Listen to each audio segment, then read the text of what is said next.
Good morning, watch fans. This is Big Jim with the Big Wrist coming to you from Las Vegas. I got back from Minnesota about 24 hours ago, and I've spent most of that time sleeping. It was the trip from 16-hour delay getting out of Minnesota. 3 aircraft had major malfunctions. First aircraft had no air conditioning for the last 10 rows. It only blew heat. Took them 2 hours to decide that wasn't safe. We cooked. We got off that plane angrily, got on another plane a couple hours later.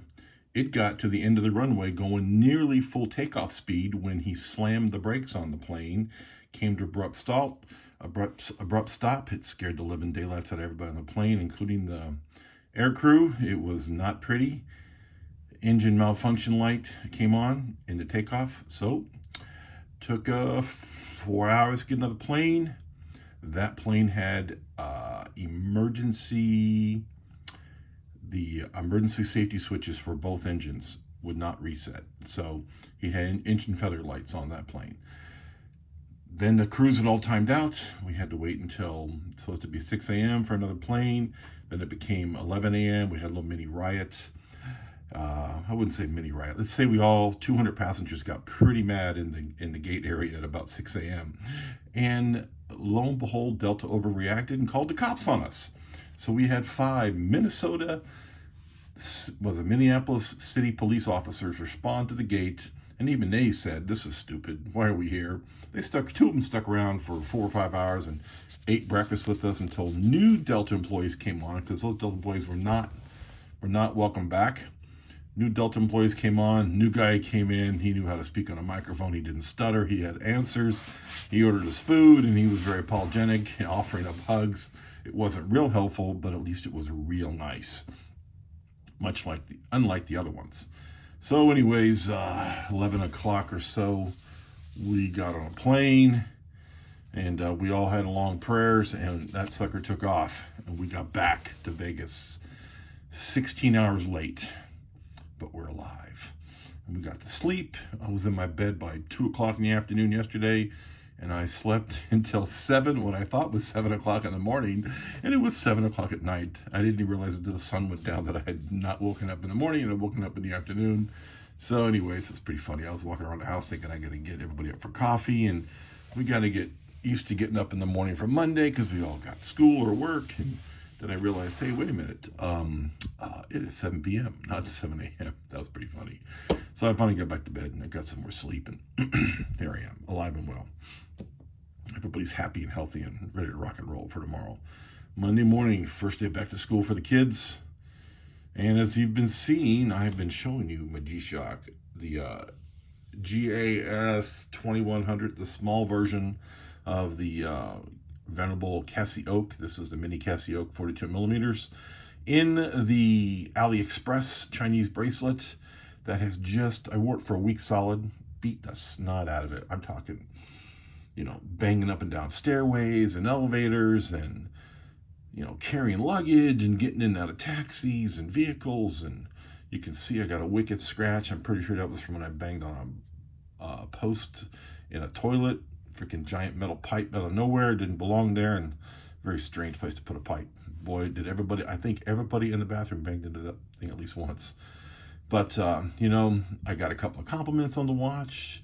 Met a watch geek on the way back. We had a 16-hour delay. At least I got to spend it with a watch geek. It was amazing.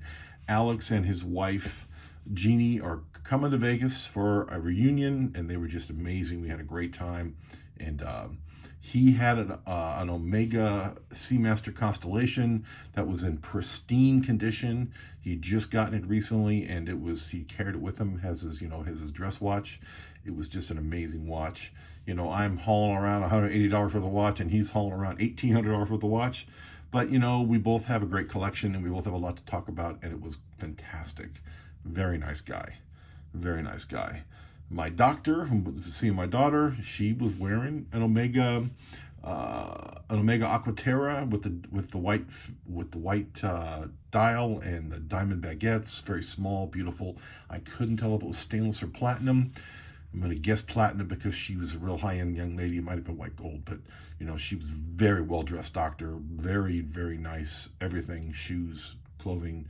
She was easily the most overdressed person in the building, and married to a neurologist, and she's a pediatrician. I'm sure they have plenty of money to throw around, and but her watch was fantastic. I didn't really get into details. She saw me looking at it and didn't mind.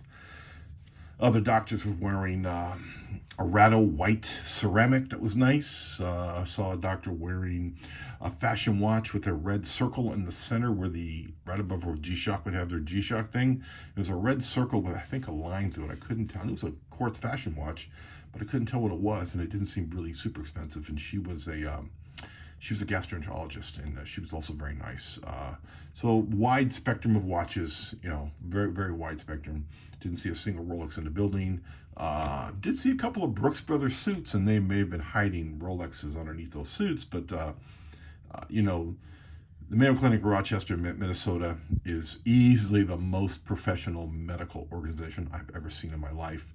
And I was so glad I saw my daughter such short notice, and we got some real answers, and she is definitely, you know, they diagnosed a couple of things that people here in Vegas had missed, and they took action, and they treated her, and, you know, it seems like 3 months from now, she could be 100% again. You know, before her 16th birthday, she could be 100%, which is amazing. We just, you know, she's on the mend, and it's unbelievable the change, and her attitude's improved and everything. My wife is happy. I'm happy.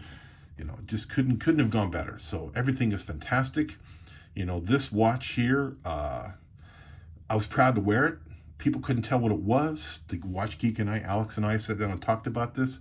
He was so impressed that you could do this to a G-Shock. You know, he's a looky-loo. He collects nice watches, but he doesn't do any modifications. And he'd never heard of it. He knew what AliExpress was, and he'd never heard of, you know, these aftermarket cases. He thought you had to buy them, and I explained it. You know, G-Shock's coming out with some of these metal ones for the full size. But he's a smaller wrist guy. He's under 7 inches, and here I am with the big beast of a wrist. And, you know, these watches, the smaller ones, are good for everybody. The bigger ones are the bigger ones, you know. This is the big one. This is the big Shamoli. You know, this is a 45 and this is a 42, and you can definitely see the difference in the size and the way it wears. And I'm really glad I took the rubber bracelet, not the steel. I love the steel, and I do wear it a lot. But it just was so easy and comfortable, and it was very humid in Minnesota. It just worked out fantastic. Never had to worry about a thing. The watch was perfect every single moment of the day. So, you know, big thumbs up. I've been a G-Shock owner since 1986, I believe. I went to SWAT schools, 86 for the Air Force, and they all had G-Shocks on the team. So of course I went out and bought a G-Shock just to be, you know, one of the guys, and wore that watch for 10 years, and I have owned them ever since. There's no reason not to own a G-Shock. Everybody should have a couple. I happen to have five.